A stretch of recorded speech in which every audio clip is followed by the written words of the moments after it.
still on one knee, my face towards the sky. To you I will confess. Can you hear me?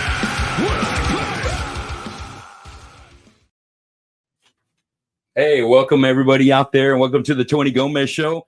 I got a new different look on the camera right here, so I'm trying to think over here, but looks like we're going live. And I want to welcome John Maese in the house. Hell yeah, from Empire of Ashes. He's the first one to show up today. Let's see what I can do about rearranging this a little bit so we can see John a little bit better. Let me see. He might have to scoot his chair back a little bit, but we could do that. Scoot him back a little bit. That way, that's not really blocking. Okay. You so much. Sometimes these can be a little pain in the ass. You there? Let's see. Yes, I am. Yeah, there we go. There we go. All right. Well, guys, thanks a lot for joining us. Anybody out there, you want to join us in the chat room? Got any questions or comments? Please feel to join in. We're waiting on Omar and Mathew also to show up. Tommy's also the drummer, and he's busy out there working. He's busy out there grinding right now. And I talked to him earlier, and he wished he could be here, but he's got to take care of business and do what he's got to. And when you're self-employed, you got to pay the bills. No one's going to do you any favors out there. So Tommy knows that he's out there taking care of business. How do you sound on that one, John? I think I sound pretty good. Yeah. I tell you what, I'm going to give you a little bit more down there. There you go. So you can be a little more comfortable right there. Yeah. All right. Want to give a shout out to Daniel Adama Productions. Thanks for supplying me with all the great gear, Daniel. Hope you're having a great Saturday. I got the GoPro going on, but I got some tech difficulties that I'll have to give you a call on, and we'll work those things out. But in the meantime, I hooked up the webcam. So that's why we got this look if you're watching, Daniel, all right? But I'll give you a call. We'll work things out. In the meantime, we're going to get the show on the road. I know we were just talking about, you got a show coming up. I thought it was tonight, but it's actually tomorrow night at Boozers. Yes. Yeah, that's right. It's Sunday night, Louie and the Liars, right? Yeah. Killer. That's going to be a good lineup. I think we got Quixotic on there, At My Signal, and R7. I think so. Okay. A lot of really good bands. Yeah. Especially like Quixotic. Like shout out to Quixotic. Like really, really, really good band. Awesome, man. And is Josh is in At My Signal, is that right? Yes. I thought so, man. Josh is in a lot of projects. He always has been, Yeah. He's another one of our Headbanger Pit alumni right there. Oh, yeah. And of course, some of you guys might recognize me and John from being on the stage together, also along with Josh in our band Headbangers Pit. And man, that was a blast. Whether it was with a Don on drums or where we had Marcel also jamming with us, it was always a great time. So cheers to us, and boom. Kind of ceremonial thing I like to do, fireball. Woo! Oh, yeah. Oh, yeah. I'll tell you what, you want to put the headphones on? Ooh. Just to see if you can hear me pretty well. Am I coming in?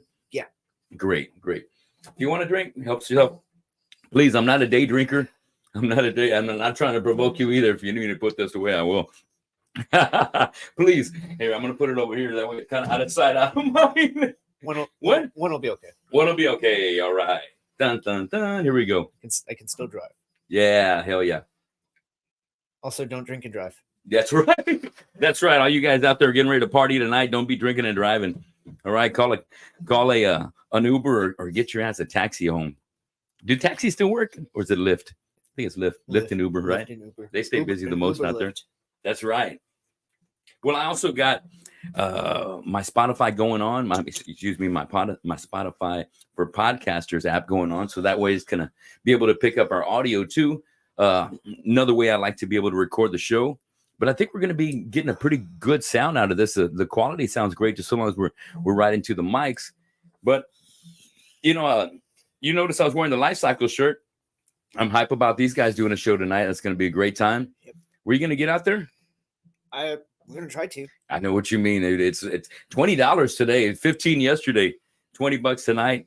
But man, they've got a stacked lineup. You got Parasite, Slum Mafia, Slander, Gratitude TX, Soledad, Life Cycles. Gonna be a great one. Yeah, gonna be a great one. Well, I tell you what, sometimes these things are gonna happen. You know what I mean? And I'll be the first one to tell you, I'm not the most punctual person.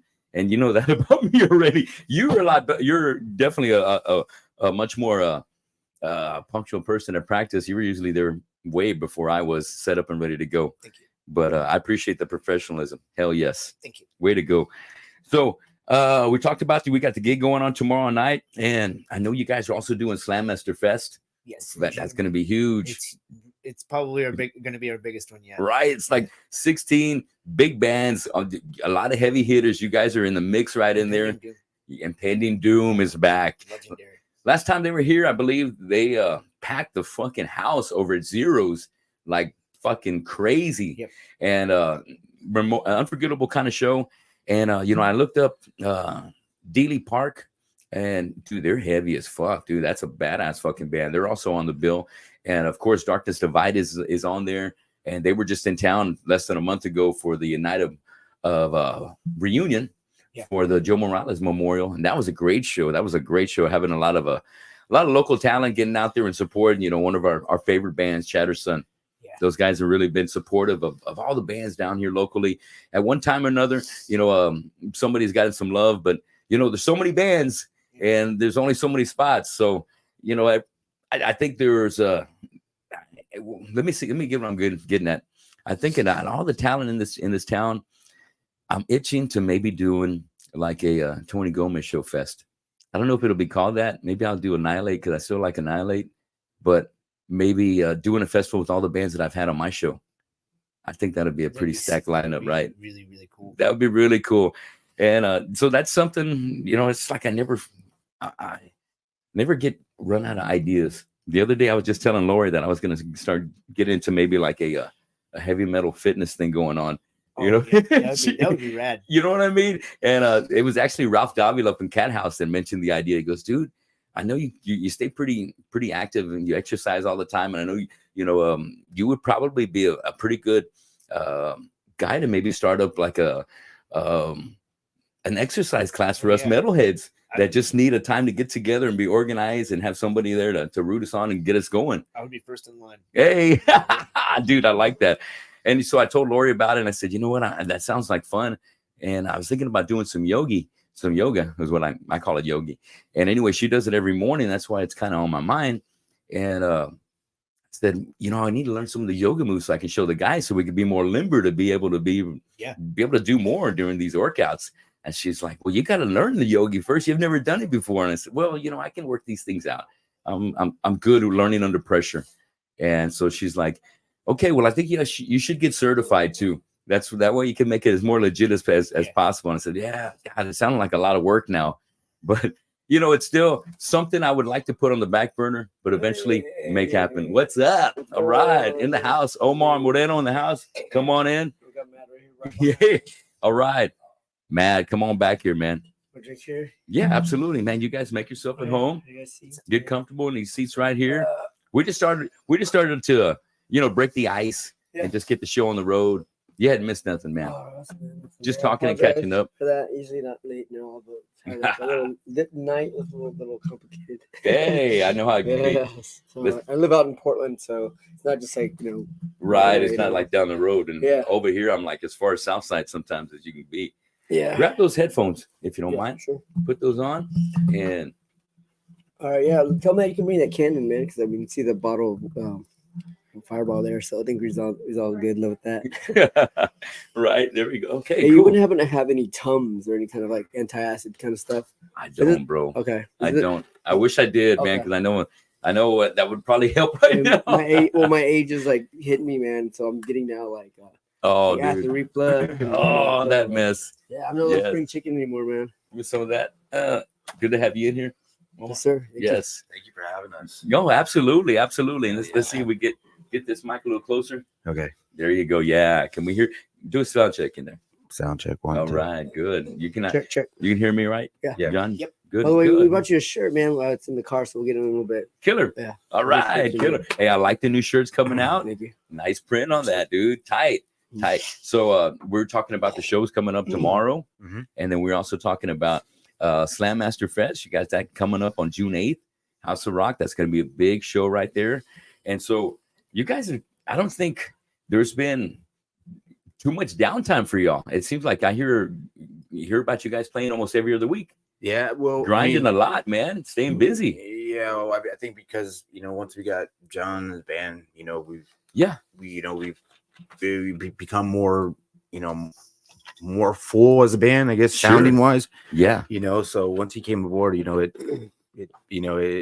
I feel like, you know, the sound is more broader and it sounds fucking badass. You know, I get it, dude. Hell yeah, it's nice to have another guitar player alongside you right there. It's beefy. Yeah. That's what I've always loved in a metal band is having double guitars. Yeah. Well, I mean, like when we wrote the music, as far as when I wrote the music, you know, it's all like, I'm a big fucking Iron Maiden fan, so I'm like, I want to write some harmonies, stuff like that. So so we wrote, you know, when I'm writing the music, like another guitar player, I can't do it by myself. You know what I mean? Yes. Other than getting a harmonizer, fuck that shit.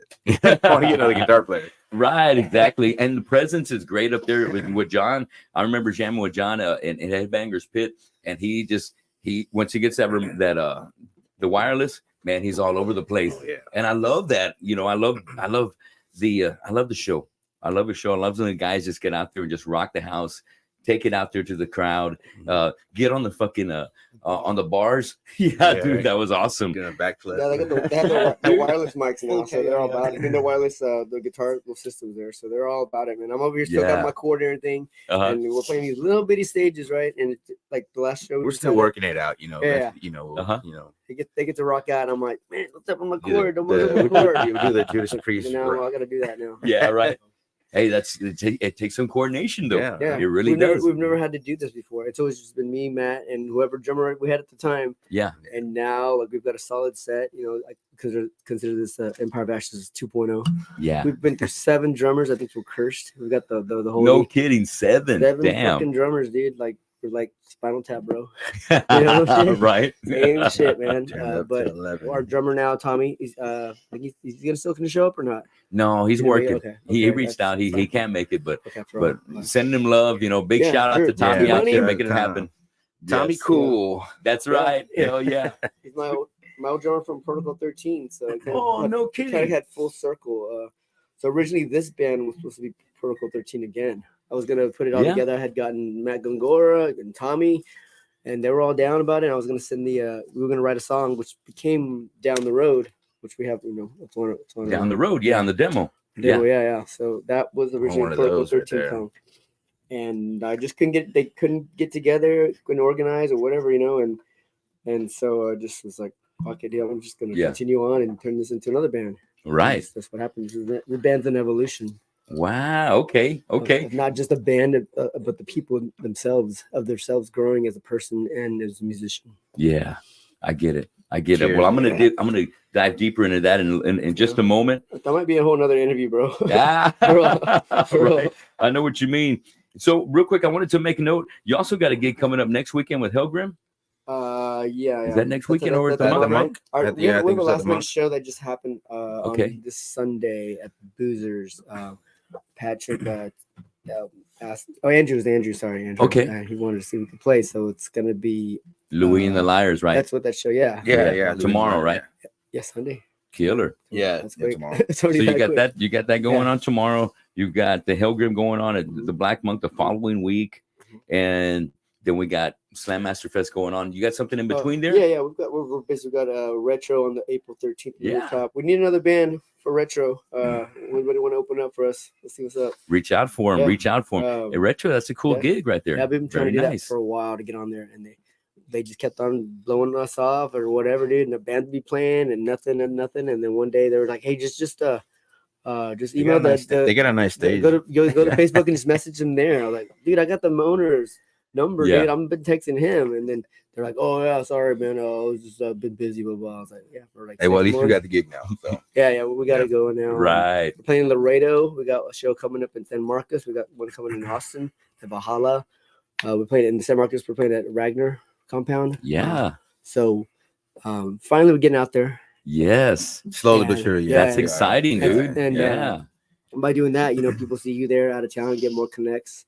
And it's just how it is, man. And fuck, you're just every weekend you're gonna be doing something. It starts growing. Yeah, things just start taking off. Exactly. Yeah. But you just gotta put yourself out there like you have and making it happen. Mm-hmm. And so, you know, having like this full lineup with Tommy and John in the mix, man, I feel like you guys are just a great arsenal. Well, this band's behind like at least 2 years, man. Because going through all those drummers, we'd have a drummer, and you know, we teach them the set, whatever, and then boom, like a couple months later, boom, we gotta go or whatever fucking happened. Yeah. And do it all over again. And look at all that time wasted. I mean, yeah, it made us tighter, you know, sure. as our, you guys, for sure. Yeah, but on the other hand, I was like, man, we missed all this other shit because we're teaching fucking drummers how to fucking do the song again. Not learning new songs at all. Just the same old fucking shit. Yeah, I mean, it's just sorry, man. I've been playing these songs fucking forever, getting kind of bored of these here, you know. but I am, but the rest of the world isn't. They don't know it as well as you do, right? Yeah. So perspective, exactly, but perspective on it, dude. And I mean, at least we got a core now, so I mean, we can go from there. Definitely, I'm glad John's on board, and you know, that's awesome. I know you agree because in Killamore, a band I had together for 10 years, we went through a lot of guitar players. Luckily I had Fidel on drums for the whole time, but we just went to the grind of guitarist, and you had to go through the learning process over and over again. And that's kind of like what did it in for us. Yeah. Because we were just like, you know what? We don't want to do it again. Being a band, son of a bitch. We just didn't want to do it again. And then you get older, it's just like, man, you know. Yeah. It's a commitment, you know. Yeah. And I felt the band just, as far as that band, it ran its course. We had great years. We had a great time. And sometimes you just got to start fresh, you know. And I know there's a lot of bands that are kind of reunited and stuff like that. Yeah. And if it works out for them, great. And if it doesn't, start something fresh with another new guys, or even if it's the same guys. As long as you play music. As long as you're playing, that's right. As long as you're playing. Hell yeah. I was curious is like, how do people do like so many bands? There are a lot of band whores in Corpus, dude. Like, that's what it is, dude. I don't know. Like, I can't do that personally. If they can do it, that's their schedule, and that makes them happy. Whatever. Music, cool. Yeah. But then you're all like, well, we need a drummer, man. Then like, who could drum for us? Oh, that guy. And then, but he's also in these other fucking bands. So like, it's just another conflict of interest. Oh, there, you got like, that right. You got to get schedules, and it's like, dude, that's why I don't do that. I just was playing my fucking band. This band is my shit. I want to put all my energy into this. I'm sorry, like I want to help you or whatever, and nothing personal for people, whatever out there. But like, sorry, man, I gotta put my energy into all this. If not, I can't give you 100%. You know what I'm saying? So does that mean we're not starting a REM cover band? Oh shit! Oh, that's all you, man. You gotta do what you gotta do, man. To make you happy. Hey, wait, well, I got a lot of respect for that, Omar, because it's not all the guys got to make it their baby. To really take it to the next level, you know what I mean? And speaking for myself, that at one time I had 6 bands, and when you're stretched that thin, nothing's ever going to be at its best. And you're in Corpus too. You're not like in a big old city or nothing. You're very limited of what you can have and what you can do here, dude. I mean, that's true. Music wise, I mean, as long as like I said, as long as you're playing, as long as you're jamming, right? And I got to say that if you're doing multiple bands, it definitely makes you a better musician because you're playing more often. You're getting better at your skill, and you're getting a lot of.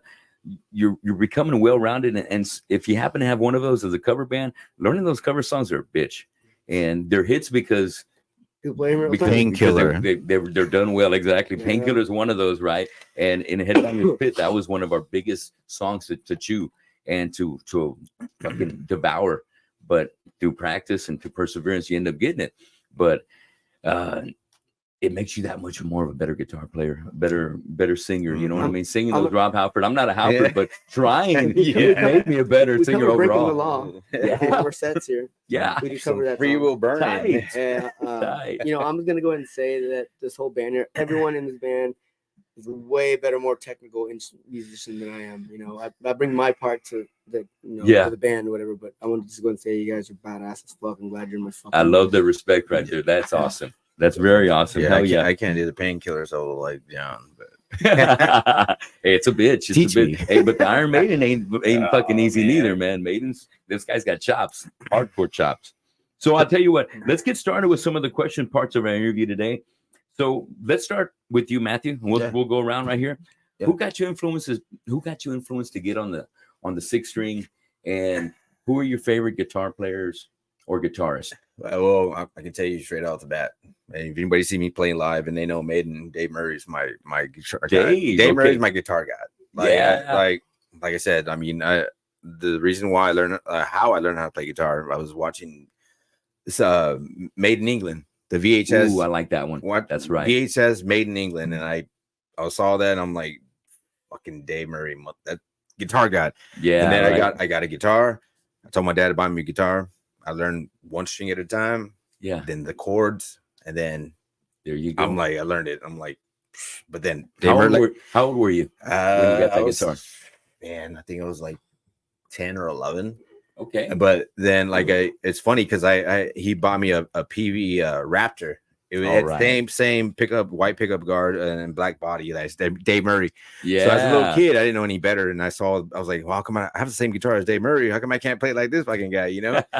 But little that I know now that what I know now, and then I'm like, and it just came so easily to me. Like guitar wasn't my first instrument; it was piano. Piano was your first. Yeah, okay, it was piano. So when I was going to school, like there was no guitar classes, so I had to fucking take piano because I wanted to take music. Yeah. So then when I finally picked up the guitar, I was like, okay, well, I mean, I can. Well, how I taught myself how to play. I can, hear something and I can kind of play it, Yeah. But then when I heard Maiden, it changed my life. It changed my world and my life. And like I said, watching Dave Murray play, oh man, it was just. And like I said, if anybody sees me play live, you can tell that. Oh, fucking mad. That's fucking Dave Murray. His influence is fucking Dave Murray. I could tell this guy likes a lot of Maiden right here. Yeah. So and then again, a lot of music, you're right. I try to do that shit because that's what I like, and whatever, that's what and as far as music that we play, well, as far as the songs that we wrote, whatever, because I wrote a lot of the guitar parts and try to do that thing because that's what I'd like to hear. You know what I mean? And a lot of people that play, you're gonna play what you want to hear. You know what I mean? Mm-hmm. And that's pretty much how it came about. And Dave Murray, watching him, changed my life. I'm telling you, man. Dave is the man. He's a guitar. He's my guitar god, in my opinion. I love it. Hell yeah. Much props. I see some Maiden up here. Yeah, I'm looking at all your stuff here. Yes, man. I'm a big fucking Maiden collection. Fan. But for me, in my music, the years as I was getting, as being a music fan, as I always was, when Maiden came out with Seventh Son, that was right when I was getting into punk rock. And so it was like the anti thing against punk rock. You had this Maiden that was really getting more progressive. Yeah. And I was like, oh, no, I just wasn't in my ear. So it's something I appreciate now. And I love the jams that are coming off of that. But at the time, I was like, no, I'd rather get more. I was more Circle Jerks, Black Flag, Suicidal. And so it all has its time. Right. But ever since, Maiden has put out some fucking fantastic. Dude, the last Killers album, Purgatory. Oh, that one, yes. Man, amazing. I tell you, man. But Seventh Son of a Seventh Son.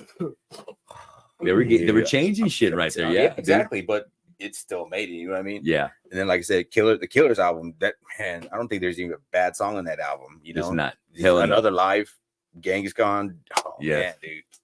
Hit after hit, right? I'm telling you. Yes. But Purgatory is more like, their fast-paced song out of that whole album. Man, that's a jam. Big time jam. Dude, yes, sir. Well, Omar, we were mentioning just a minute ago how you're giving so much props to the guys around you in the band. Now, you playing bass and doing vocals. What came first, being a vocalist or picking up the bass? The bass came first. Okay. Yeah, so obviously I was an original vocalist of the band, but the vocalist left, and I didn't want to deal with another personality. I had to I just took the reins, man. Just grabbed it and did it, man. Did what I got to do. I like that. So I'm just, Who wrote the lyrics? I did. You did. Hey, that makes a big difference. Yes. Matt incorporated a couple little parts here and there, but I mean, most of it's like mine. You stepped up. Yeah, I had to do it. Up. That's good. If I didn't do it, the band was not going to be around. So who got you into playing bass? Well, who's your favorite? Hold on, let's see how it goes. I guess how I put this. It doesn't always have to be the same one. Sometimes you just find one guy, and then after playing, you're like, "Now this guy is real shit." Here, you really fall in love with another player. So I ended up playing bass because I couldn't play guitar very well, right? It's easier with 4 strings, right? I just in this band that I wanted to be in, right? This is a high school band. They were called the Scatterbrains, or ska punk and stuff at the time, in high school, and they didn't have a bass player, and I wanted to be in the band. So I just bought a bass. I don't even remember what it was. Maybe a Fender Jazz or something. I don't remember anymore. And I just got locked in my room all summertime, and I went over some ska punk albums, and then kind of didn't grow up on as metal as these guys did. I got into a little lot later. Okay. I knew I was aware of it. I just didn't, just more punk rock and stuff like that, more poppy punk and stuff like Face to Face, all that No Effects, Strung Out, all that kind of stuff like that. Yeah, he actually comes up with some good guitar riffs. But I'm always listening and always getting influenced on the guitar, things. not the bass. And I just eventually just comes out, and just makes magic. Yeah, man. And then I got these guys to help me put things together. I mean, we just did a song, John's song, the first song we've written, not as this band, as this. Great. And what's the word? It was all of us. We all had an input on that song, John's song, or his riff, and then we went from there. No end in sight. Yeah, so it's the first time having to deal with like other people's like input and not my song. It wasn't my song. I didn't write the. That's different. I just wrote the lyrics and different for you, right? Yeah, so I had to deal with a lot of these people's inputs and this and that. It's different for you too, Matt. Yeah, because it's always been just Matt and I wrote the song, and then the drummer had to learn that. That's how you do it. Do that. And now it's different. So now the next song, I'm sure. But I think that song, it like there's a piece of all of us in that song. Like great. As far as that song, there's a piece of all of us that we did or will be input. Yeah. So yeah, that song, that's an amazing song that we all came up with. And John's riff, we just went from there, and then it's important in a band, and everybody putting some input like that makes you really be proud of that riff you put in or that arrangement you had an idea on stuff. Yeah, and that's the first song that all four of us like had an input in. Like I said, that song, there's a piece of all of us and are playing in that. Thank song. goodness, right? Very stressful. Yes, the song's very stressful to do. But once we got through that hump, man, it was just okay. Now we know what kind of like now to fuck around with this. And boom, here we go. I know about the stress, man. I got a new band. We're called War Cult. But get into where we are right now. Talk about fucking stress. It's heavy as fuck. You heard it. Well, it's just what I mean by stress is that I guess I took it for granted the years that I had with the guys in Killamora and Integrity, that things would just kind of almost write themselves. You know what I mean? But there was nothing like that in this one. This one, it was like pulling teeth. Whether it was somebody wanting to add too much guitar to it, and for I don't know, man. The hardest part for me is in Killamora for those 10 years of where I was really having my hands on it. It was 3 guys, me, Izzy, and Fidel, 3 guys. And this time we were working with 5 guys, and it was uncomfortable for me to hear input from 2 other guys. And I was like, well, I don't need all that. It's too much. Now we're not getting anywhere. Everybody wants to do this and do that. Hey, man, y'all sound amazing though. Like, y'all sound fucking great, dude. Like, we're getting there, but it goes to show that you got to go through some obstacles if you really want it. You got to stick with it. It's not always easy. I mean, this is my life. This ain't no joke, That's right. I mean, it's a good job. It's a commitment, It's a good job, man. That's the way I see it too. Especially, but you know what? Have a good time too while you're doing it. It is one of those where you got to have fun doing it. Exactly. Because it is work. Yeah, and it's going to take effort. It's going to take money out of your pocket too. Oh yeah. And if your heart's really not into it, this business has a way of weeding those guys out. So, but you don't have a problem with these guys. Everybody's grinding in your band. Not only have you guys been keeping it together for many years. I'm gonna do a shameless promotion, but I guess it's not shameless because we're here. I'm gonna go grab that shirt here because I want to promote that little shirt here, and that's the money that goes to our recording. Okay, and you'll get you get that, right? And then we're gonna start talking to John. So, John, tell me, who got you influenced to get on the 6th string, and who are your guitar heroes or hero? I'm actually I'm gonna go a completely different direction than these guys, and I'm gonna say straight up the person that really influenced me the most is Stevie Ray Vaughan. His version of Voodoo Child. Oh hell, his version of Voodoo Child. Yeah, okay, I heard that when I was like 8 or 9, and I was like, okay, I need to learn how to do that. Yeah, and John Petrucci from Dream Theater. There you go. He's my favorite guitar player. He has long hair now. Yeah, again. Right. That means Dream Theater is becoming progressive again. It's like ground. But they had right. What's his name? Port whatever. Mike Portnoy? He's back in the band, right? Yep. Dave's one of the greatest. Dude, I saw Dream Theater when they opened up for Maiden in San Antonio, man, 2000 maybe 11. Okay, man. Yeah, dude, that was the first time that was the last time I'd been in the pit on a Maiden show because watching that guy draw him, do it.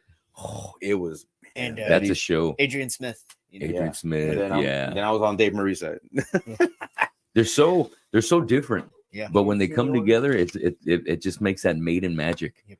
Oh man, I love both of the guys, and like I said, yes, let's check that out. There you go. So we got new threads, Empire of Ashes. Yeah. They just got them printed just last night. You can catch it. You can catch it your own shirt tomorrow night over at Boozers, or you can contact you through Facebook. I'm sorry. Yeah. We're gonna go these a little higher. So we're gonna go 25 on these, but we'll take.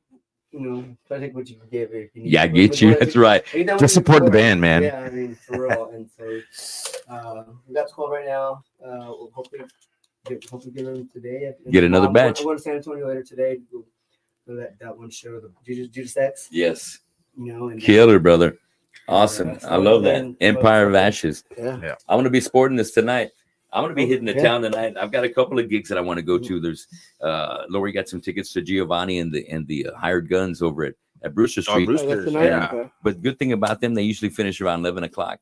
And Life Cycles is playing tonight too. And love those guys. Love Gratitude TX. And I'd love to be at that show, but it looks like I'm going to go to Giovanni and go to Life Cycles afterwards because that show's going to last longer. Where are they playing at? Riches. Oh, yeah. Okay. So it's going to be a banger. That Giovanni show, that Riches? Did you say? Yeah. No, Giovanni's at Brewster's and Life Cycles is over at Riches. Okay. Yeah, so it's going to be a good one. There's some good. That's why I was kind of glad that you guys weren't playing tonight because there's a lot going on. There's also going to give a shout out to our Numfo. Hey, birthday show tonight at House of Rocks. That's right. Happy birthday. Big shout out to Arnulfo and the guys at Drastic Actions. His other band, Ill Adjusted, just played last Friday over there opening up for the Cro-Mags. Yeah. And I ran into Arnulfo just last night. I was picking up food to go from Kiko's, and he was there with the family. I think somebody's having a birthday. Well, it was his birthday. They were all going out to dinner and stuff. So much love to Arnulfo and everybody at the Chacho's Taco family too. Mike and the Uteras family kicking ass with some of the best food in town. You got to go check them out at Chacho's. That's the shit right there. Hell yeah. I mean, that's the good shit. You better get out there and go check out the best tacos in town. So were you able to get around? Thanks a lot for the shirt, gentlemen. Like I said, $25, Empire of Ashes. You can get them at the show coming up tomorrow. And it's also going to be coming. They've got gigs coming up the following weekend over the Black Monk. And then you can always reach them on Facebook. Reach out for them. Get a T-shirt. All right. Support local music. Or even say hi. Empire. Exactly. Say what's up, right? Yeah. So now that I know what kind of got you guys into it, tell me, what was your first concert, Matt? My first concert is Megadeth. It's Countdown to Extinction. It was Johnny Land. I was in 3rd grade.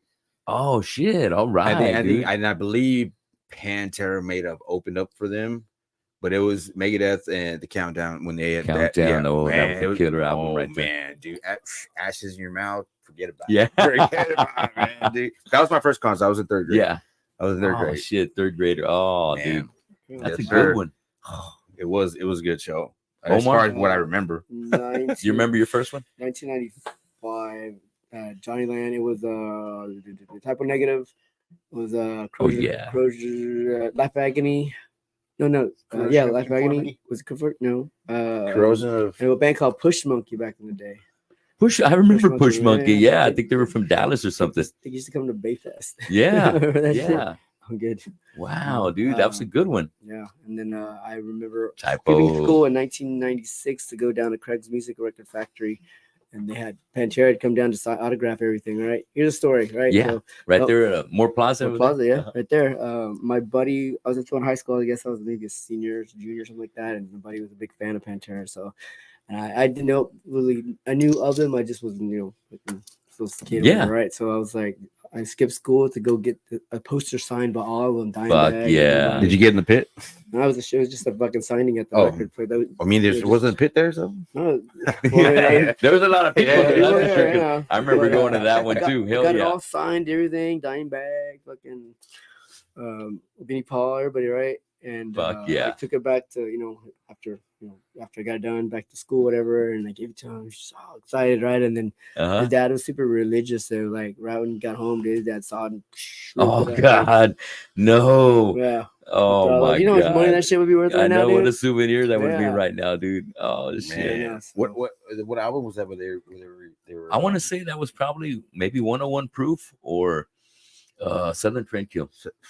Maybe it was one of those because I remember going. I was in that line of people over there to meet Craig over at Craig's Record Factory to meet Pantera, and I took them two Syntegrity shirts and a couple of Syntegrity CDs, and I was like, please God, if there's have one of the guys wear the shirt tonight. Yeah. Hell no, I've never seen it. Never seen it. I remember. Do you remember when I think it was Slayer opened up for Pantera at Concrete, that show? Oh, dude, I had never heard Slayer before in my life. Yes, incredible. And I heard Black Magic. Oh, yes. I saw Slayer back in the day at Ozfest 2004. I actually got a poster signed by Kerry King. It's my. Remember when he was there? Yeah, I bought the. I guess it was live in Warfield, the DVD, because you had to have something. You had to buy something for him to sign your shit. I had the poster signed. I'm an actor, right? You got to buy something first. But yeah, Kerry was signing the shit. I still got that souvenir, man. That was a good show. Jägermeister posters. Yeah, that's like that stage. That was their big sponsor. Oh, yeah, that was a drink. Good stuff. Hell yeah. Well, John, what was your first concert? I'm about to lose all my credibility right now.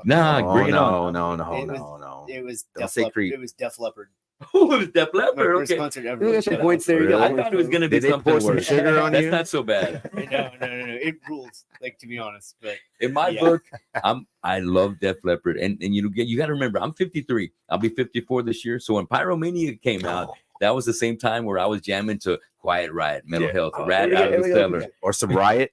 Oh man, dude, Fire Down Under. Yeah, dude. So that was about as heavy as it was getting. You know what I mean? So Pyromania being out, I must have literally, and I still got that same original vinyl over 200 times easily, man. And I love it. Love all those jams on there. But so that's grade A in my book. That's all badass. So what tour was that?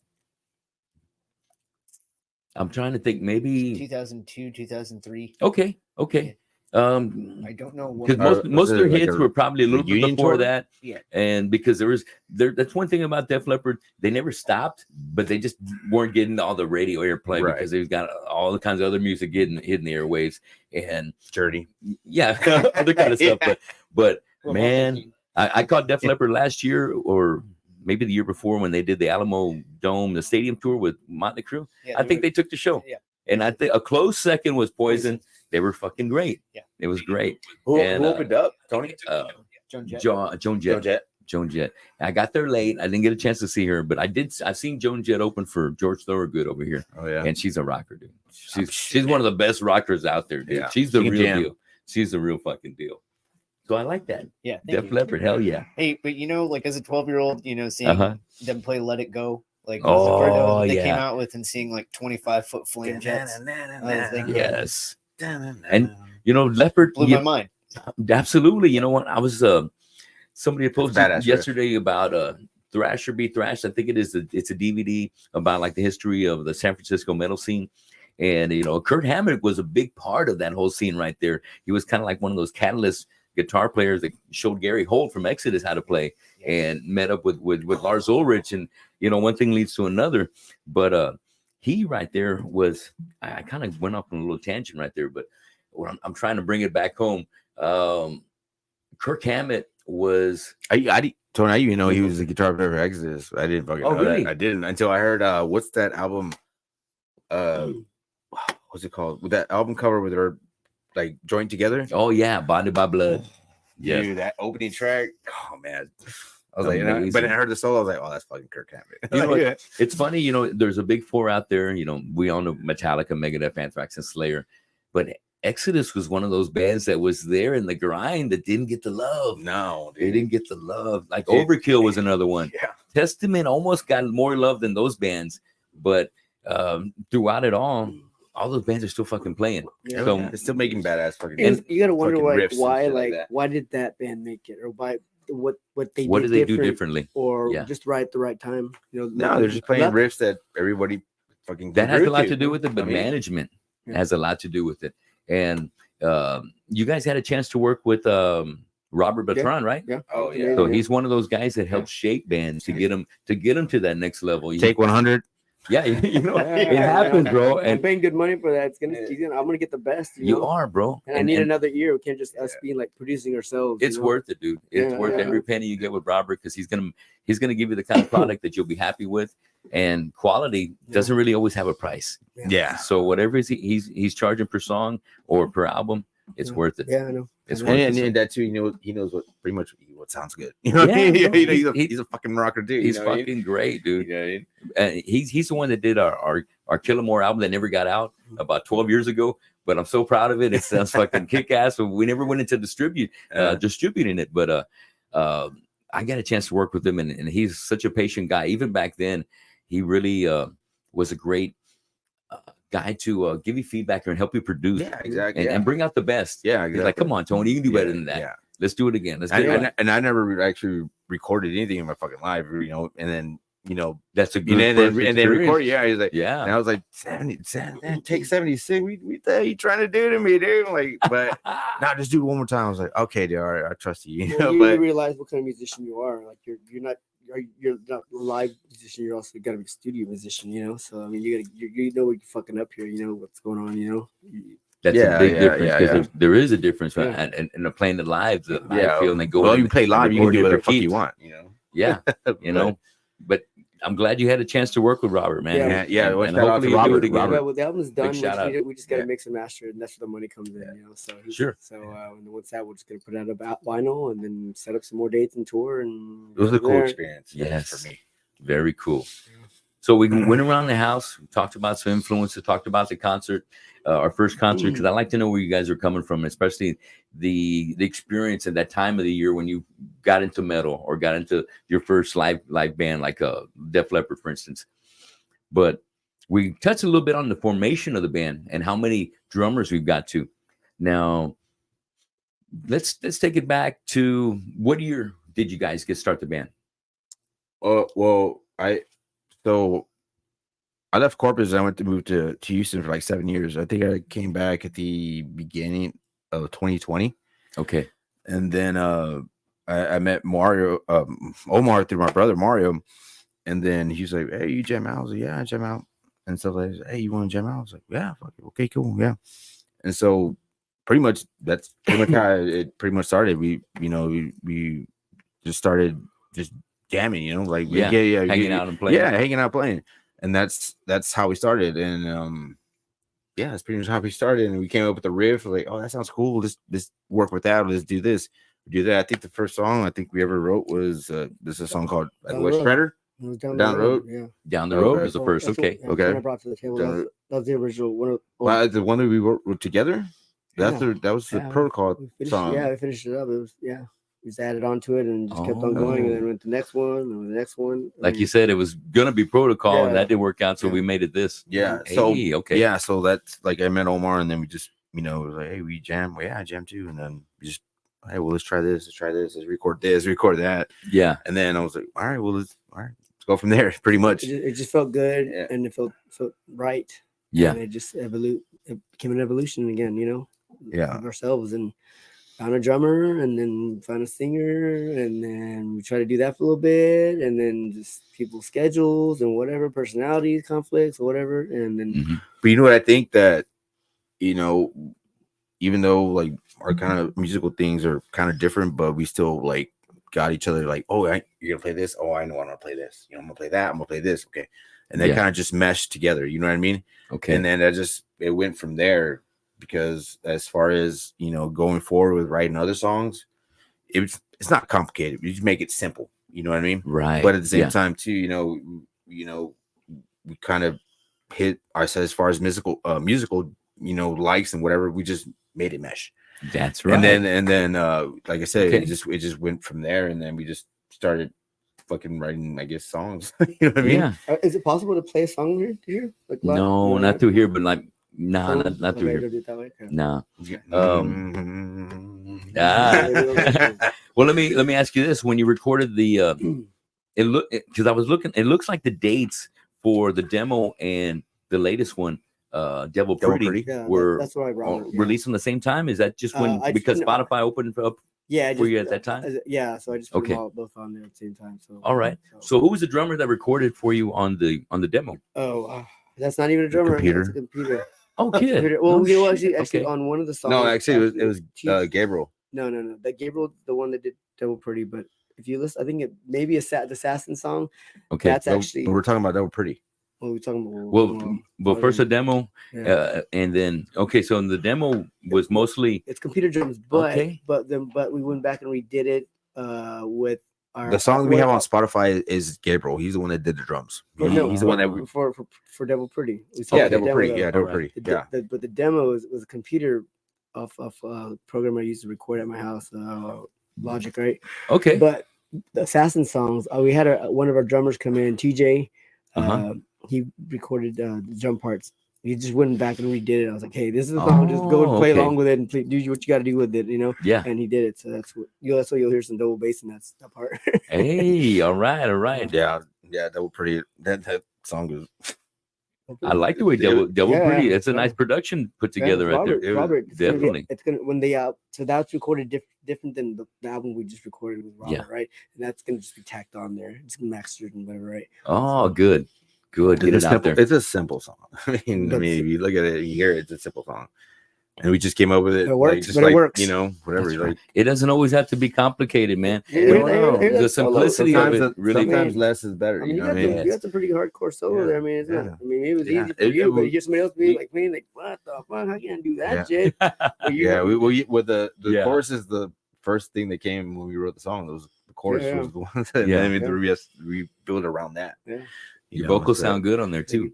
Vocals sound good. It was pretty cool. One thing that's tough for me sometimes is taming my voice, and I feel like when a vocalist can really get a chance to tame it, then that's when you really get control. And you become the best. I've developed myself now. I've never used that to do this. Right, I was step back up, but I've never had to do lead and like know what the fuck how to write a fucking sing it right, or whatever, not just scream or whatever. I know how to put it together.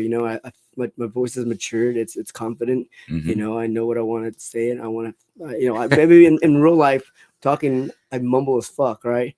But in my singing, I see that I do that. The delivery comes out. Pronunciation very precise. What do you say? Yes, man, that's good. That's one of the most enjoyable things I like to hear is good vocals on the recording. It comes out good, man. Robert did you good, but you brought the talent, man. Way to go. Hell yeah. So thinking about that, when can we get some new music? I know we got one song already in the works that you guys are proud of. Do you think maybe that might be the next single coming up? Yeah, totally. Yeah, definitely. Yeah, totally, definitely. Like I said, I mean, the more that we rehearse, we feel we can get a feeling as far as how we want to do things. Yeah, and Tommy's fucking incredible. So when we come over the riff, or he comes over the riff, I came over the riff last night, and we were just whatever, just start building. Maybe we'll go from that, Yeah, and but like I said, the latest song is what is No End in Sight, and it's something that we can build off of that, because it's a different sounding song that from our other jams, because it's all the other songs is just be me and Omar, you know what I mean? We never had another mind or another perspective of how to do this and how to do that. And like John's amazing when he came with it, just like, damn dude, that sounds badass, and then we just went from that. So it's like I think that that song can be a takeoff point to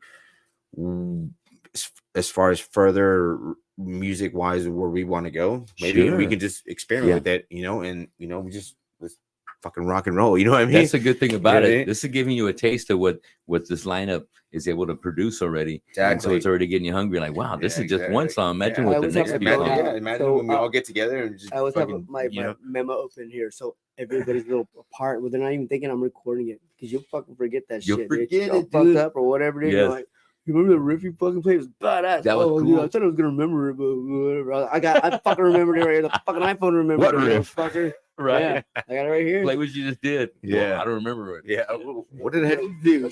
Okay, No End in Sight. There's a new song, No End in Sight. Oh, that's still taking. All right. Yeah. And John's riff.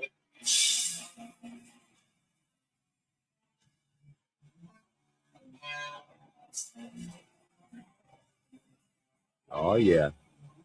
We got B for songs up, and got B we play. Got B? Yeah, we didn't play it ever, but no. Okay.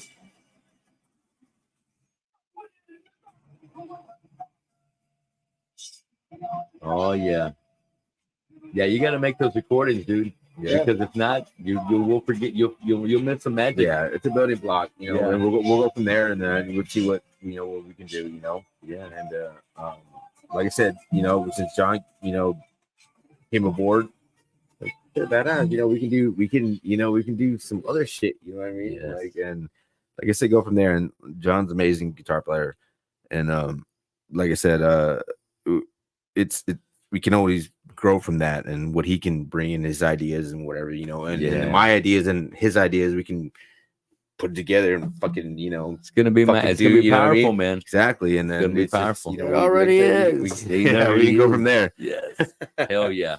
Well, I can't wait to catch you guys live, man, because I want to see this lineup throw down, man. I've seen you guys a couple of times at least around, and what I always liked is the energy you put out there up front, man. Omar, you being a bass player and a singer, it's not easy. Doing the Tamaraya, you know what I mean? And it takes a lot of energy, man. It takes a lot, bro. A lot of soul, a lot of soul. Yes. Yeah. And I see Matt. Matt has a great time playing. He's a shredder. Drummers, I've seen him come and go, but I can't wait to see Tommy come up there and do the magic, man. I got a lot of love for Marcel, and I love being able to see him do the shout out to Marcel. Guys. Exactly. Shout out to Marcel, man. Marcel. Big time, man. I'll probably see him tonight, actually, since I'll be in San Antonio if he's going to go to that show. Oh, yeah. That Bonds tonight. Cool. Good. But yeah, I mean, tell him we all said hi, man. Hell yes. But yeah, like I said, the lineup we have right now, and the, like I said, the latest song that we all came up with, I just think that we can build from that, and then go from there and we make some fucking jam, right, John? Yeah. Yep. That's a good taste of what's more to come. Yeah, exactly. Yeah, just, hell yeah. Just make some fucking bangers, man. Yeah. You know what I mean? Well, let me ask you this. I also kind of like to find out, as you've seen in my room, there's a lot of souvenirs, a lot of collectibles. Been loving heavy metal ever since I was fucking 6 years old. That takes me back to 1976 when Kiss was my favorite band. And my first concert was Kiss on the Dynasty tour. I went on the C101 party bus, and that's when I was like, what the fuck is going on here, man? Smoking, drinking, snorting, jams loud as fuck. Did they play at the Ritz or the Coliseum? Oh, it was at the what did they call it back then? It was the same place where I saw Alice in Chains and Ozzy on his retirement tour. Sucks. Joe Freeman. You're talking about here. Yeah, in San Antonio, man. It was. When I saw Gene Simmons, I fell in love. I was like, I already loved the band, but when I saw him live, spitting the blood, blowing out fire, like, man, I want to be that dude. I'm going to say, man, I finally got to see Kiss when they came to Corpus, right? That was a great show. Forever to see him, but I fucking saw that show. Yeah. I don't give a damn, dude. Fucking, that was the best motherfucking show in my whole fucking life. What a fucking show, right? Yeah. I will say this, and I've always wanted to see Accept fucking live. Oh, they're bad. God, they're awesome. Are they going? You're not gonna go on those cruises, the metal cruise. That's on it, right? I think, right? Yeah. Little quick story about my brother. So this is when they Accept came out with Balls to the Wall album, right? Yeah. So my brother called C101. That lucky butthole. Yeah, he called. He was you got your caller number 10. Brother. And then he want tickets to Accept, and then the vinyl to fucking the Ritz when they play at you lucky, dude.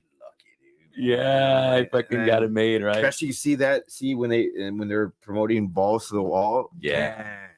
We got to throw a little promotion here, a little promo. Go for it. Shout out to his brother Mario Sanchez, Mr. Spring Breaks, Spicoli. Coastline Design. Coastline Design. Yeah, so he makes all the shirts. He got hats. He does fucking bongs and thongs and fucking thongs. Hell yeah. He does bongs and thongs, stickers, bras, did he do the shirts panties too? Yeah, he did that. Yeah, so I mean, shout out to Mario.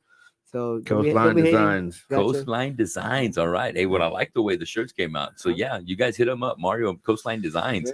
Hell yeah. Right across from the Galvan Ballroom. Oh damn! All right. Where the party's at? And that's where we have our party's at. All right. Pretty ladies, all right. But they'll charge you for parking. That's right, dude. Shit. That's where we have our parking lot parties, though. That's there. If you've seen it online. Out there. Oh shit. And anytime we want, we can do that. Anytime we fucking want, we can have parking lot parties there. get those shows. We're gonna have out of town bands. You're listening? Hit me up. We got you. You know, trade shows or whatever. Yeah, we just want to go out and jam. You know, on a weekend we'll set it up and just jam. Who says nothing to us, man? Barbecue pit, food truck, whatever the fuck, dude. Yeah. Mm-hmm. Well, like I was saying about the collectibles, Matt, do you have anything you collect? Any souvenirs? No, I already fucking don't. I mean, other than collecting my thoughts. Yeah. No, I'm not a big collector of really anything. Well, the good thing about that, you're not a hoarder. Yeah. You know what I mean? Yeah. I'm definitely, I'm not a grade A hoarder, but I'm definitely, I'm a hoarder to some extent. It's organized, you know. I'm the same way at my house. You go to my house, it's a museum of my life, dude. All on the walls. I collect comics, I collect toys, I collect fucking memorabilia, fucking history shit. You name it, dude. Guitars, basses, whatever, dude. Anything that I like. No shit. I want. And I can get it. I get it. I do what I want. Yeah. Hey, I'm all about, you know, I don't see them always being toys. You know what I mean? Something, man toys and stuff like that. To me, it's whether it's a collectible, whether it's a vinyl or a poster, it's just something that I want. Yeah. That I like. Part of me. It's part of my life. My journey. Part of my journey. Hell yeah. Part of our journey. I like that. John, how about yourself? Anything you like to collect? Well, I did have, I don't have it anymore, but I had an Eddie. With, the Eddie. Like a 16-inch Eddie from the Number of the Beast cover. And he had like the devil with him. Oh, yeah, he could pose him with his hand out. Oh, to look like a cover. That was like one of my favorite collectibles. But, oh, dude, big time. Yeah, but I do collect guitars. I think I'll start collecting picks. Nice. How many guitars you got? 8. 8 guitars, dude. Damn. And counting. And counting. Good. Hell yeah. Can I borrow one? If need be, right? Yeah. Right. Preferably a V. Yes. Yeah. Hell yeah. I don't have one of those yet. Well, when you do. Yeah. All right. Kick ass. Hey, sometimes it's a buddy system in the band. You know what I mean? Me being in my different bands, you know, I've in my backpack, I'll carry extra strings, extra this, extra that, guitar picks, whatever it is, because you never know when that shit's gonna come up, right? Something tells me you might be that guy that might have a bunch of extras. I gotta think about 9-volt battery. I gotta think about everybody else besides my shit, you know? And then I forget about my shit because I'm thinking about everyone else's shit. But it's the way cookie crumbles, man, and way it goes. Hey, we're just looking out to make sure that everything runs smooth. Look at this way. If they fuck up whatever because they forgot some shit, it's gonna look bad on me too. You know. Right. So let's look out for each other. Yeah. It's like being an astronaut. Yeah. But you know what? Tony, you know the cool thing is that as far as my opinion, we all get along like really good, even though it's just we all we got a moment. Yeah. But it's like everybody has a different personality. And I think that the fact that we do that, it we can go through it'll transfer to the music, and I think that would be cool. You know what I mean? Yeah, Cody's doing that for sure. You got to make that happen like that. Yeah, man. Good. Yes, sir. I had to do a little something real quick because I like to do the audio on this also as well. It makes it real easy for me to transfer to an audio listening. So after we're done, I can bump that up. And whenever it gets to an hour, I got to reset it. Oh, okay. So that's why I was like doing that. I'm sorry about that, gentlemen. Okay. Let's move on to our next one. Now I know who's collecting what and what you're into as well. I like movies, man. I've been watching movies when I was, my kids, as a kid, my parents got divorced when I was 6. I got to see my old man every other weekend, and that was one thing we always did together. We always went to go see movies. You prefer? Let me go around the table. What kind of movies are your favorite, or is there a favorite horror movie or comedy or action movie that you just like? Hey, that's my go-to. Well, so I'm real bad at quoting fucking movies, man. But I mean, my dad always liked to watch the Western movies, Of course, we all know Tombstone and stuff like that. But there's a movie called The Last Outlaw, and that movie that's a fucking movie I can watch all the fucking time, and because it's a good movie. A bunch of good actors come out, Mickey Rourke stars in it. Shit. Yeah, cool. It's a good movie, man. And like as far as movie preference, I think I would have to say probably Western, because like my dad always watched it, and I would always go back and forth with my mom and my dad because they divorced too, but my dad always, that was his thing, Westerns. So I came across The Last Outlaw, and I was like, man, this movie's fucking It's like pretty there's awesome, a bunch of good actors. Yeah, but I mean, yeah, that's the movie right there as far as my preference. Keith Davis, freaking everybody, dude. When did it come out? I don't fucking know. It's on HBO. HBO Max, man. Okay, I got. We'll search for it. Yeah, it's a good movie though. It's a good western, man. What do you think about? I think about great westerns. I like The Magnificent Seven. Yeah. Even the original one with Yul Brynner. Spaghetti westerns and all that. Yeah. I don't know too much about like the John Wayne westerns and stuff like that. I don't either, but like every time you put it on, he's like saying something badass. He's like, hey. You happen to put it on and say John Wayne is saying something fucking badass. Now I'm familiar with the Clint Eastwood, like Pale Rider. Josie Wales. The music in Pale Rider, the beginning and the intro. Oh, that's some good shit. That's some good shit. Oh yeah. I like that. I thought you were gonna say like horror movies and stuff because you're a big horror fan. No. He's going. You don't know me now. What do you think, Omar? Any favorites in movies? I'm obviously like a big comic book fan, so anything Marvel, anything comic related. Marvel, I love that, dude, big time. So what's up with Deadpool? You ready for Deadpool 3? Yeah, and the X-Men stuff coming out. Yeah. Yes. I just watched the Marvels. That was a horrible fucking movie. But at the end, it plays a piece to the big picture. It's got to be there. It serves some purpose, whatever. But at the end of it, just skip it all. Go straight to the end. I don't want to skip. I don't admit what people have seen already. So Beast comes out from the X-Men on. Yes, hell yeah. That's right. You didn't like the singing or the cats? What's your favorite? What's your favorite X-Men character? Oh, I have to say Rogue. I mean, Rogue. Yeah. I mean, I got Apocalypse. Apocalypse. Yeah. Not from the movie version, but the fucking the comic, the old X-Men cartoon from '97. Oh shit! That X-Men, he was just evil, dude, and I loved it. It was evil, dude. Holy no fucks given, dude. That's fucking right. Yeah. Hell yeah. Well, John, what do you think? Where you at on movies? Same as Omar. Just really? Anything Marvel. Yeah, killer. I love everything. I love the DC animated. So who's your favorite character? Movies, My favorite X-Men character? Yeah. Storm. Would not have thought that. Halle Berry. Yep. Halle Berry. Badass Storm. We should be seeing her in the Secret Wars. Yeah. I'm expecting all the old schoolers to come back for the Secret War movie. I saw her in Monsters Ball. Shit, that's a good one. Everybody texts me, if they've seen that movie before, you're like, okay, I remember what scene we're talking about now. All right. Another one I was thinking about when it comes to Marvel is kind of on the tip of my tongue. Oh, Henry Cavill, Superman. Yeah. It's looking like he might be our Cyclops. Oh, no way. Right. That would be pretty cool. Did you know he came out on the Count of Monte Cristo? That really? Yeah, I didn't know that. Yeah, with what's his name, Jim Caviezel. Do you know the Count? Oh, he's good, James. The guy plays Jesus. Yeah, it's like another Daniel Day-Lewis. Right, he does remind me of Daniel Day-Lewis. Dude, he doesn't come out in a lot of movies, but they're good actors. And Daniel Day-Lewis, I'm thinking of Last Mohicans. But also he did the Gangs in New York. There will be blood. Hey, but there will be blood. I think Last Mohicans was his role. Right there, that was an amazing movie. Yep. And the music, the score, right, man, good stuff. Good stuff right there. Hell yeah. Well, I got to get to our dream concerts. I'm gonna finish off with a segment I call Draw the Line. But before we get to that, I need to know about your dream concert. Give me 4 bands that could be dead or alive, and imagine you opening up for them. Matt, you go first. Like opening up for you'll be the opening act for 4 of your dream bands. 4 of them. I have to name 4, and they don't all have to be in the same genre. You know what I mean? Whatever you like. Okay. Well, let me do this then. Because there's so many festivals that happen nowadays. You know what I mean? And there's like one of the ones that caught my eye was that Power Trip that happened last year, where you seemed like you had Tool, you had fucking not Slayer, but you had almost Metallica, Iron Maiden, Judas Priest, Guns N' Roses.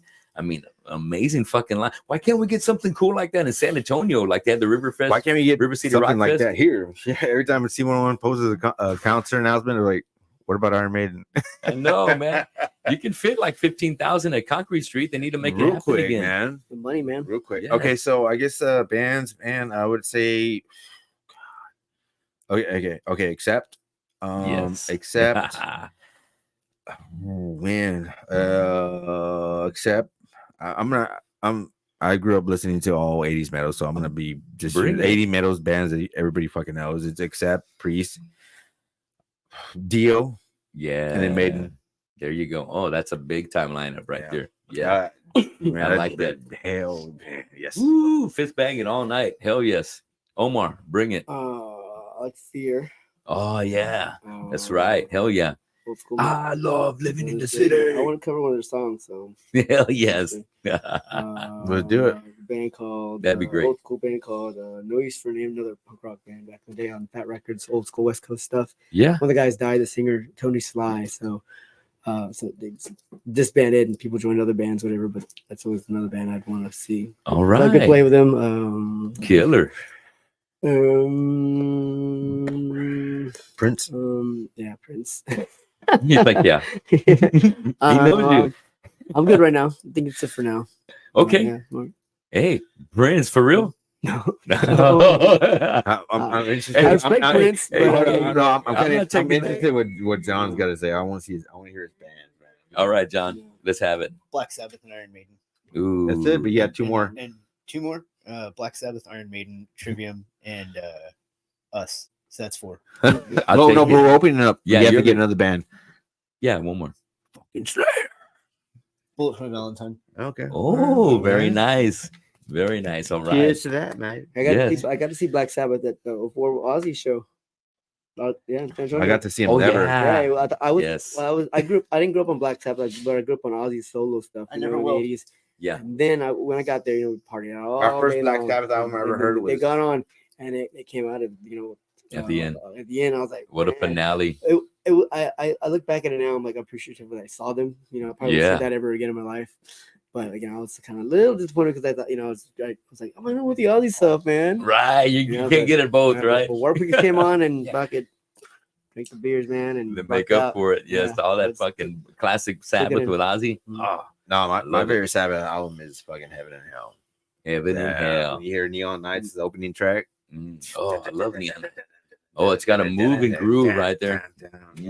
Or Die Young. Man, that's the fucking track right there. Hits. Big time hits. Hell yeah. Great choices. Great bands. Hell yes. So now we're going to move on to Draw the Line. All right. We're going to wrap things up. But this is a fun part where I get to, ask you about some bands and you tell me who you like out of these bands. All right. So let's get things started. First one I'm going to hit you with, and I'm going to go around to each one of y'all. Matt, tell me who you like between the Misfits versus Danzig. Yeah, what the fuck was that? You're like, is that a trick question? It is, but not really. What's the difference that I like between them? Who do you like more? You like Danzig? I like Misfits. I like the Misfits with Doyle and all them. Dude. The original lineup. Yeah. Mm-hmm. Mommy, can't go out and kill that or whatever the fuck he said. Yeah. Can't go out and kill that. On that Earth AD, they were getting a little bit more thrash metal. Yeah, they weren't always. I randomly bought a fucking Misfits fucking album. And that's the one I bought, and I fucking heard that song. I was like, oh, fucking badass. That's right. It could be a trick question because Misfits is Danzig. Oh yeah, yeah. Who would win in the fight? Let me or God. But nowadays, they have the Misfit shows going on, and it's Danzig back there in the lineup, but they've got like a different drummer. It's not always Chuck Biscuits or it's not always Robo. They've had multiple drummers, man. Yeah, I mean, that's what it is, man. Feeling Who's the fucking guy that what's this fucking all fucking muscles and shit? Wolf Frankenstein, whatever. That's his name, oh yeah, right. Doyle. Oh, did I say that already? Jerry and Doyle. Jerry and Doyle. That's his name. Yep. Shit, that's his name. Yeah, for real. Yeah. I was listening to a podcast just on the weekend, and it was a Stone Cold interviewing Jerry, and he was just talking about all the turmoil, and they were talking about Michael Graves. He goes, you know what, Graves is all right, but he came with so much fucking baggage. He's the kind of guy we go and play in festival, and we're playing Download Festival, and we're gonna be playing, at a certain time, and I'm calling him saying, hey, you're gonna be here at this time? No, well, I've got no, they were in Toronto. He goes, no, I've got fucking hockey practice. I signed up for a hockey camp. And he's like, hey, we got a show. It's gonna happen like in about 3 hours. Yeah, it's not priority, And so what ends up happening, he doesn't go because he couldn't afford it. That's the only reason why he didn't go. And he showed up in the nick of time. But by then, he already got another singer. He found another singer and said, "Fuck this shit, this shit." God damn. So use that excuse. And I never knew that there was that kind of baggage with Graves, but there had to be something because he was in there. He made a couple of albums, and after that, hit the fucking road. And I can't make it to practice. I got hockey practice. There was another guy that came in after Graves that was there for like 4 shows. He said, and that guy went off and wrote a book about being in the Misfits. Oh, shit. And so Jerry's like, you were barely in the fucking band. And you're talking all this fucking dirt about us. Yeah. So it's funny how the rock world can be right there. So let me ask you, Misfits versus Danzig, Omar. I'm gonna go with Danzig. Danzig, okay. Yeah. Because Danzig is a Misfits, But whose songs do you like the best? She Rides. Yeah, I like She Rides. It's an evolution. It's an evolution. It's an evolution of him and his musical big time and stuff. So you hear the Misfits. That's him as a kid, though, and he's he became an adult and he grew up and he got more influences and this and that or whatever. Yeah. Found his voice, who the fuck he is, and just that's what you got, Danzig. Yeah, and I kind of feel like. I started my first band was a punk rock band as well, and I've kind of seen a lot of my other friends that started in punk rock bands, and it seems like as you get better, you almost turn into a metal band. Before you know it, it's almost more metalish than the punk rock that you started out with. Like at the beginning, I've never understood the punk rock thing. Because I grew up listening to metal. So like, right, punk rock. Punk rock okay, what's punk rock? That's what it came out of punk. It grew from that. I guess my only knowledge of punk rock is Misfits punk rock. No, So that's only rock. So that's my only intro to punk rock was Misfits. You know what I mean? So I'm like, okay, cool. But growing up, I was all 80s fucking metal. You know what I mean? Like, oh, what is this punk rock? And so I heard Misfits, and then it was just a lot has to do with me is if the riff doesn't catch me, I'm not gonna fucking listen to the song. I don't give a fuck. I'm not gonna listen to the rest of the fucking song. If the riff doesn't catch me or whatever, skip it. Yeah, exactly. Right. Yeah. All right. Well, what do you think, John? Who do you prefer more, Danzig or the Misfits? Danzig. Hell yeah. Oddball, man. Be honest. Good. Well, let me get some more honesty out of you. And you mentioned this band right here, but let's see how the other guys feel about them. Who do you like, Mathew, between Bullet for My Valentine and All That Remains? I'm gonna have to say Bullet because I really never jammed All That Remains. Bullet, they have a lot of their music and their songwriting. They have a lot of melody and stuff like that. Matt Tuck is a fucking his voice. Awesome. His fucking voice is fucking as far as how he sings and then how the riffs that they play. Yeah. The first album I heard from Bullet was Scream Aim and Fire. Okay. And then I was like, who the fuck is Bullet for My fucking Valentine? And then I heard that fucking song, and then it went from there. But I would have to choose Bullet because like I said, going back to like if the riff doesn't fucking catch me, I'm not gonna fucking listen. And then I nothing to All That Remains, but I've never took the time to listen to him. And maybe if I did, I would like it. But as far as I would go with Bullet. Gotcha. What do you think, Omar? Same thing. Exactly the same way Matt does. Everything you're saying is spot on. I've heard a little bit more of that Remains, but I'm gonna just be more familiar with Bullet. Yeah. It's just a different kind of vibe. It is. Yeah, it is. It sounds Absolutely. great. I already know what John's gonna say. I don't know. Yeah. Let's see, John. Tell me who do you like out of All That Remains or Bullet? Probably one of the toughest choices I'll ever be given. Oh, good. Is, probably straight up Bullet for My Valentine. Okay. All right. And I love All That Remains. I'm telling you, who's the guitar player? Jason Richardson. He is amazing, dude. God. Yeah, I couldn't fucking answer that question. I'm like, who? Yeah. You know what I mean? I know he's the mastermind behind the writing for All That Remains. Ollie Herbert. Ollie, that's the guy. He was the guitar player for a long time, and then unfortunately he passed away, stuff like that. And then Jason Richardson. How long's he been passed? 2018. 2018. Son. And he didn't choose All That Remains. Ollie's a man. What? You didn't choose All That Remains? Nope. Man, that was a good one though. Hey, Matt Tuck. He's a man. Oh, yeah. Great presence. I caught him in the River City Rock Fest. You saw Bullet? Yeah, I saw him at that. That's that gig, man. Great presence, man. Great presence. They come out there like the fucking like they're Metallica. They walk the stage. They walk the walk. Man, you know what? They just fucking jam, dude. They do. They just fucking go out and play their fucking. We got a lot of big hits. Cheers don't fall. Well, yeah. Well, I don't know about their new stuff, but I mean, they're all, they fucking jam. Well, how about this combination right here? Slipknot versus Hatebreed. That's some angry metal right there. I've seen both. Sometimes it could come down to the vocals, maybe the.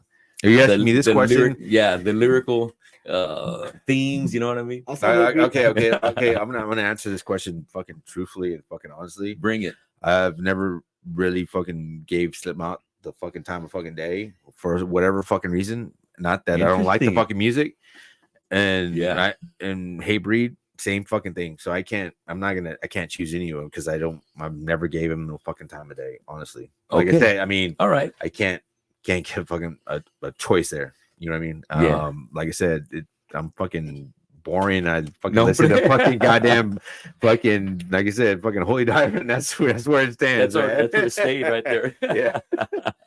So what do you think, Omar? So I've seen them both. I've seen them at multiple festivals and whatnot. But Slipknot actually went to their concert, right? Yeah. And so I got to see them. They had more time to do their whole thing, their whole art show, expressions, all that shit. They put a lot of shit, big energy, time. and stuff into that. So I mean, I just because I've seen them, like their show, their main show. I'm gonna go with Slipknot. Slipknot it is. All right. Hell yeah. So what do you think, John? Hatebreed or Slipknot? Slipknot. Easily. It's a 9 against 5 battle right there. You know what I mean? I got a 9-piece fucking band of killer crazy motherfuckers. What's your favorite song, Tom, from Slipknot? From Slipknot, my favorite song is Left Behind. That's off. I'm gonna listen to it now. I want to say it's off Iowa, maybe. But the drumming is great, and I love the way Corey's just got a great way of singing clean and singing hard. Back to back, like versatile. So versatile. The only thing is, have you heard Butcher's Death? Which that's a good one too. I want to. Is that off of I Hope It's Gone? Yes, hell yeah. They've got some great jams, but that one, it's I love playing air drums, and I play the shit out of air drums for Left Behind. Hell yeah. I love me some Joey Jordison. Hell yeah. I started out on drums, but I became a better singer. Really? Well, really, I wasn't as good as the drummers around me, so I had to find another place to fit into the band. Just like you need to pick a bass. I was like, well, shit, there's a better drummer than me. I want to do something like start singing, dude. Oh, fuck yeah, give me a chance. So you end up if your heart's in it, that's right. You end up becoming something, but you gotta start somewhere and find that opening and get yourself in there. Yeah, man. All right. Oh, yes. So Slipknot around the board. Well, right here, boom, boom. So let's hit we got a few more. All okay, right. so now we're gonna be talking about Kill Switch versus As I Lay Dying. I want to go Kill Switch. All right. Two pros at the metalcore world right there. Those two bands right there. I'm gonna have to go Kill Switch. Kill Switch it is. That's mine. Same here? Yeah. Okay. And same here. Yeah. All right. Yeah. I like both singers. So I know, right?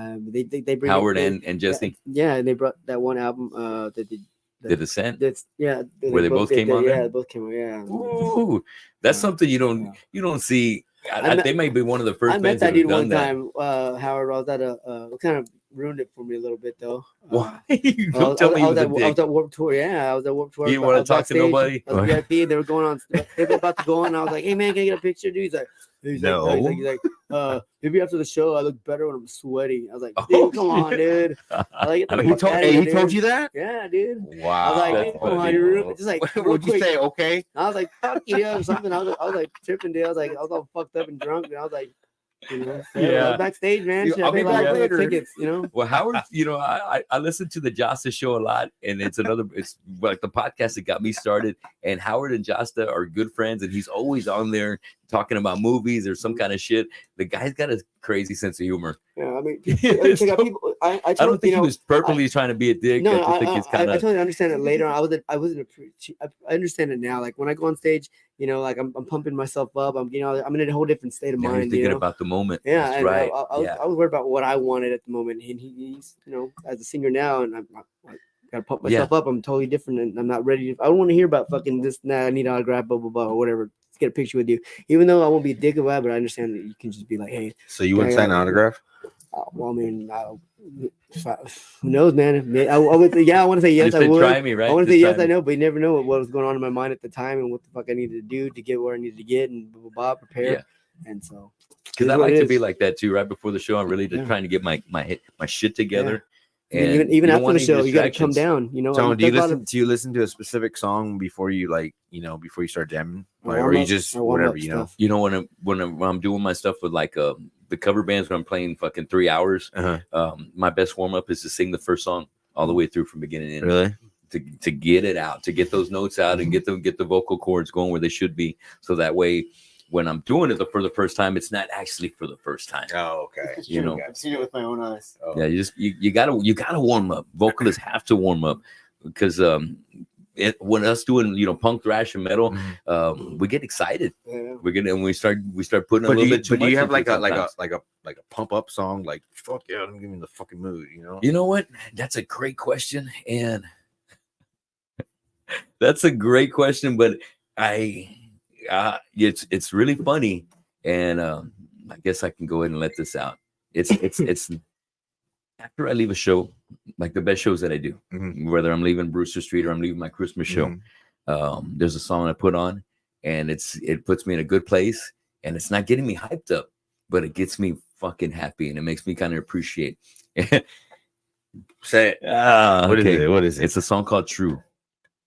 And you're like, what? Those by old school 80s song by a band called Spandau Ballet. Yeah, dude. All right. But it soothes my monster mind. Where that band, there's a song called Age of Blow. That's a badass from song. the same band. Yeah, it's called Age of Blow. Age of Blow. Yeah, I'm gonna look that up, dude. It's a fucking good song. And when you said that, I was like, wow. Yeah, that one. And it's called Age of Blow, and it's fucking cool. But like, the reason why I asked you that because like I listened to fucking The Duelist from Maiden. Man, dude, that fucking song is that. Man, I listen. I if I have a chance to listen before I go and jam, that would be it. Yes. That's the way. Dude, that song is just puts me in a happy place. That's what I'm talking about. Hell yeah. And that's who you want to be. You want to be getting a good mindset to fucking kill and destroy. Hell yes. That's the one, dude. See, it's very chill, bro. Very chill. 16 Candles. They probably did come out of that soundtrack. They sing that song? Wow, I didn't know that shit. For 16 Candles. It's out there now. I can't hold everything back. No, I didn't even know that he sang that song. Yeah, that's wow. Who would have guessed, right? Yeah. But different things make different people tick. You know what I mean? Yeah. And after a show, I'm putting that on. Really? That's cool, down dude. On the way that's home, fucking cool, dude. Then I did it. Feel the fucking wind in your face. Because when you have a good show, it feels fucking great. Hell yeah, it feels great. When you just leave it all out there, and it's a kind of feeling that guys that wish they could play, wish they could feel that. And so now you guys are the players. You've been doing it for a long time. That's why we keep doing it. Because we love that feeling, dude. Nothing like being on stage. And you know what? A lot of the thing is like, I really don't. When I'm playing, I really don't look in the fucking crowd, which I should. But when I do see people in the crowd just fucking jamming, it's like, fuck, that feels fucking good. Like, damn, like cool, dude. Like, you know what I mean? Because I'm looking at it as as a fan too, because I would be doing the same shit too. You know what I mean? So when I see other people doing that, I was like. If I'm playing, man, that's cool. It keeps you jamming. That's right. Yeah. That energy or that just keeps getting recycled. Yes. And it's like yes. Yeah. Feed me. At our last show, we actually got like a pit going. Oh yeah, it was at the Red Rabbit. Yeah, it was pretty crazy. Yeah, like man, I seen some live footage of you guys playing the Red Rabbit. It was looking good. Y'all were getting out there, dude. Yeah, it was pretty cool. Very cool. What I remember. Yes. Hell yeah. All right, let's see. I got two more. Wait, what I want to know is why all the bands are kind of like metalcore and bands that I don't even really listen to. I don't know, man. When I'm coming, when I thought that's a bad thing, I'm just like, I don't know what to say. You know what I mean? It's nothing purposely. And that's kind of the tricky part for me because I'm trying to pick out some bands that I feel like you guys would be familiar with and maybe like Loudness or would you pick Loudness or would you pick Loudness or Black and Blue. Oh, TNT. Oh, man. Are they both I have to go loudness No, they're on that not. one. I couldn't think of another Japanese band. I would have to go loudness. Loudness. Wow, Yes, this is incredible. they are. But hey, TNT is pretty. That's another good one, too. Yes, sir. Yes. Knights of the Seven Seas. I got that in there somewhere. Yeah, Okay, yeah. so Okay. two more, and then Okay. we wrap things up. All right. Megadeth versus Judas Priest. I can't do that, man. Yeah. I can't do that. We will do this. No. Why? I gotta make these last couple. a little Judas Priest or trickier right there. Megadeth, man. Fucking A, dude. Don't tie me, man. Pick one. Okay. Fucking Priest. Priest. All Fucking- right. Fucking Unleashing the East. Bam. Right. Green Manalishi with the fucking two-prong crown. The Ripper. Yo, I love it, dude. Oh, Victim of man. Changes. Yes, dude. Yep. Fucking- Free Will Burning. all No that good Exciter. stuff. Oh, stand for Exciter. Yes. Oh man, Love it. dude. Yeah, I would have to Okay, go. the I would Priest. I would have to go with the Priest. The Priest. Priest, The Priest dude. is back. Yes. So what do you think, I'm Omar? gonna go with the Priest. I mean, Oh, I love okay. it. I love Dave Mustaine. Yeah. You know, Megadeth, but I mean, I'm gonna go see them Priest cover band tonight, and Yeah, Dave wrote them all. and we covered Yeah. Breaking the Law. So I mean, I There just you gotta go. stay Priest, so. Got it. And what do you think, Judas John? Priest. The Priest too? Yeah, Judas Priest. Oh, I thought maybe, just maybe. No, he better not. He better don't. Hey, the Painkiller. But That's why. I know that John was able to get down to some Dream Deceiver? several solos that we did with Megadeth that were hard, dude. From Countdown to Extinction to Angry Again, Sweating Bullets. That's a big one. A lot of guitar work going on right from the beginning. Yes, man. So those are big ones to chop off, and maybe those might add up to Painkiller. Oh, Painkiller's dude, such a we beast. were jamming actually Painkiller. Like we're just warming up, and I started playing Painkiller, and he's like, "Hey, relax, buddy." Yeah, right. Take this, right? Yeah. Here's how it goes. We're gonna cover. It's us covering There you Breaking the go. Law. Breaking the Law. We'll be playing at Blues Zero on Sunday night. That was New Year's Eve, wasn't it? That was the awesome show at Kick Butt Coffee. Oh, killer. It's all live on. You can see it on YouTube. The whole set. Very cool. Yeah. I want to do Free Will Burning cover. Come on. He's You sing it, you come sing it or what? Come on. I know. Okay. Hey, that's one of the trickiest things. And whenever, whether it's a cover band or really when it comes to the cover bands, I gotta be able to pull it off. And I'm really only gonna pick songs that I feel like I can. Yeah. And there's gonna be some I'm gonna be like, oh. And back in the day, John wanted to do some Maiden, but I was like, I couldn't. Wow. And I want to do some Maiden, but I'm no Bruce Dickinson. I would've I'm more Virus. I'm more of the Pagano. Pagano, You know what I mean? Killers, But Phantom of the Opera. Or Man on the Edge. yeah. I would- And I almost got Blaze Bailey. we almost got close to, if we would have been together a little bit longer, we probably would have been doing something like the Widowmaker or something off of there. You know what I mean? Just because I would have done it because I want to keep them happy. Yeah. No, I would have probably been pulling for a little bit of that. Yeah, John's been Maybe trying to some older convert me stuff. to listen to Blaze Bailey. I don't think so. It's hey, Blaze has got a Hey, tremendous but no, presence. Future Real is a really good song. He sings. That's a good one, yeah. Yes, Yes. it's a jammer. Okay, last but not least, Metallica versus Iron Maiden. Oh, Iron fucking Maiden. Okay. All right, Omar. Yeah, we'll go with Maiden. Maiden too. Okay. This is actually really funny because there is only one single Iron Maiden album that I do not like, and there are actually no Metallica albums that I don't like. But Okay. I will say that I Iron Maiden for sure. Maiden. Yeah. Yes. I won't say what the album is, but I already know what the album is. No Prayer for the Dying. Yeah. Oh, okay. I already You know. already knew that one. Yeah, I already know. But Saint Anger is awesome. You know, Even that one, yes, exactly. It may not have the greatest production, but if you scored the CD like I did when it first came out, it came with the DVD, Which and one? they played the whole album from front to back, Saint Anger. and that sounded great. That sounded great. When But- they play it live now, it sounds different. You know what's tricky about that album that you saw in Some Kind of Monster is that all the guys participated. See, he had Kurt, who doesn't write lyrics, start writing lyrics. And so, that's why it was a little different to kind of for me to get into, because I didn't have. There's a couple of songs on that album that I like. Oh yeah, like the riffs, Frantic's a great one too. Yeah. And it was just a different sound of Metallica. Then nobody we're used to Hetfield, bringing the fucking riffs. But I think when you're that long, playing in a band that long, and there's not like really, you gotta there's no really no solos in that album. You gotta get change their turn, or you gotta finally ready for it, or whatever. Yeah, No, I don't. It's part of your evolution. Yeah, there's really no solos in that album.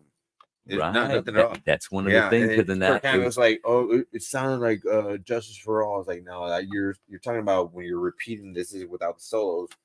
But yeah, there's no solos in that song. Really, I guess in my opinion, I don't know if I remember. But yeah, but there's songs on that album that I really do like. Yeah. It's funny. Thinking about the pros and cons of some albums. Doing a little research on Slayer last night, Kerry King had mentioned there's 2 songs I fucking hate. And there's a song called I want to say Despair, but it's not. It's not Despair. Kerry King doesn't like to play it was live? Cleanse the Soul off of South of Heaven. He said that song is shit. And the other one I want to say it starts with the D, like either Despair or Disgrace. Maybe it's Despair. And that one, he just said, man, I just fucking hate those songs. And it sucks when you're in a band that long and you got a song that you hate. You know what I mean? Because in Killamora, we had a lot of fucking songs we had. Dude, I have one that I hated. No, I don't think I did. But maybe if I had 10 albums like Slayer did, and maybe you didn't put too much love into that one, and somebody else kind of just took it under the wing and just said, "Fuck it, we just got to finish the fucking album. Just do it." You're gonna have those kind of regrets in hindsight. But hey, you can't love them all. So No Prayer for the Dying. It would be interesting to find out what Bruce Dickinson least favorite album. That was his last album that he sang. Then he split. No, that was the second to last. Fear of the Dark was the very last one that he recorded. Fear of the Dark. Okay. Well, Yannick, and then Yannick played on No Prayer, and then Adrian Smith played on No Prayer, right? And then Yannick was on Fear of the Dark. They did some changes in those years right there, and then they all came back together. Fear of the Dark is a masterpiece. Oh yeah, we got a bunch of people singing the whole album. It's it's so good. Good stuff. Guys, thank you so much. We're going to wrap things up. That was great addition of Draw the Line. I had a great time talking with y'all, man. Appreciate it. We've been trying to get up in here for a while, and finally it's time for our time to come in. So thank you. Thank you. Dude, thanks for being patient. Thank you for having us. But especially, thank you so much. Thanks for keeping the band going, keeping the grind going, because that's what I always like to see, hard work. And it does pay off. You get the rewards for it, dude. You really do. And individually, we all feel it in our own ways, being in the band. And you got to put the work in. That's the best. That's the best way you can get everything. Ain't no free ride, man. Ain't no free ride. Easy fucking way. Have fun doing it too. That's right. I gotta give a shout out real quick. Please. Evelyn Ramos, EVE over here. John's girlfriend over here. She's stuck with us all the whole thing, chilling and stuff. So I gotta give you a shout out. Thanks for being a very big supporter of us. Okay. Hell yes. I try and say the same thing whenever my wife gets a chance to help, because she's just amazing. Putting up with my shit. We're difficult people, I'm sure. You know what I mean? Exactly. So definitely big shout outs to our better halves. Yeah, sure. Stephanie, thank you for being there for the guys. Hell yes, that's awesome. And Stephanie, Matt, you want to shout out? Thank God. There you go. There we go. All right, John. Anybody you want to say hi to out there? My mom. Yeah. Hey, mom's so sweet. Yeah. Super sweet. Hell yeah. Oh, okay. Actually, I already do. I want to shout out to actually the people that I started fucking playing the show with, Matt Castaneda and Carlos. I was the first power metal band I've ever been in. Yeah. They gave me the opportunity to play with them on stage, and I've never been on stage before. So they're One Death. That's the band that they have now. And yeah, so I want to give a shout out to them, because they gave me a chance to actually play on stage for the first time ever, and it was an awesome feeling. So shout out to Matt and Carlos. Kick ass. I want to give a shout out to everybody that was chiming in on our comment room. Awesome. Mr. Eddie Salinas, fuck yes, Eddie Spaghetti. Hell yes. We got Paul. Remember Paul? Yes, Paul from Rockenstein, my man Paul Valdez. Houston, right? I think he moved to Houston, right? Paul, we miss you, man. Digging the Queen's Reich shirt, he says. And Tommy's chiming in. He goes, "Yo, he's still working." Tommy, cool. He says he's going to try and chime in when he can. Chrissy, great to have you on the show. Look, there he is. Danzig for the win. Tommy says Danzig. He said Kill Switch for the win. Tommy said Danzig? Yeah. What a guy. He said Danzig. He said Kill Switch. And also says y'all are doing a great freaking job. Hell yeah. Thank Tommy, you, man. Thank we you miss so much. you, bro. Yes. Hell yeah. We'll have to get you in here next time, all right? Yes. Keep grinding. Everybody. I want to know what his answer is going to be for every band. Right.